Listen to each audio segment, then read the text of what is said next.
not. So this is a good tool for you to assess how you're performing against the expected plan or expected roadmap. So in terms of financial aspects, how we're doing, what is the customer, what's the market share, what's the customer retention rate, what's the customer satisfaction rate, what's the kind of sales and revenue we're getting in from the loyal customers existing, what about the new customers, how many customers are we, what is the percentage of customers that we're going to acquire, an acquisition rate over the years, how much of, as we discussed yesterday, Kieran also was talking about how difficult it is to actually get new customers as compared to retaining the existing customers. So all those things come into picture with the customer aspect here. And then the learning and growth, what we're doing now is all about learning, right? We're trying to learn all these aspects of this so that it helps our career, it helps our thinking, broaden our thinking, our minds, and open up our eyes, ears, and mind to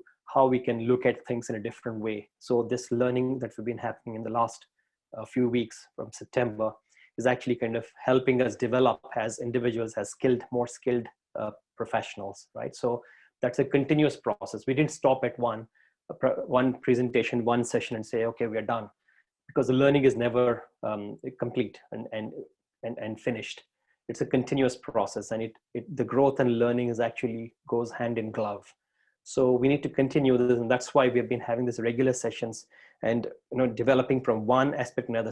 This is incremental. It's growing from one angle to another. We are actually getting deeper and deeper into the real crux of how can be done, how can something be done, right? So we started off with estimation.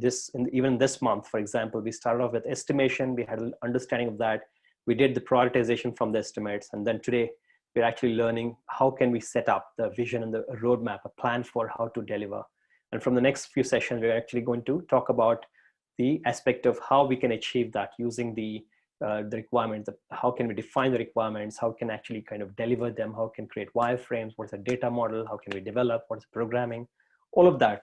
So it's going to be deeper and deeper. It can't be just left at that level. So we need to go deeper and deeper and start aiding our own learning by implementation. So and the internal business processes are basically how we're going to structure our own ways of working to help our learning and growth and make sure all of these other aspects are covered. So again, that's something which we can improve by looking at things, studying the output of each of these processes. The input, SIPOX, for example, is a very good tool.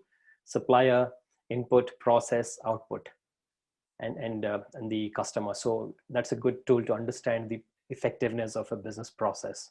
So all of these tools, actually, we can spend a little bit more time later I'll give an example of how I did this with one of the customers in detail.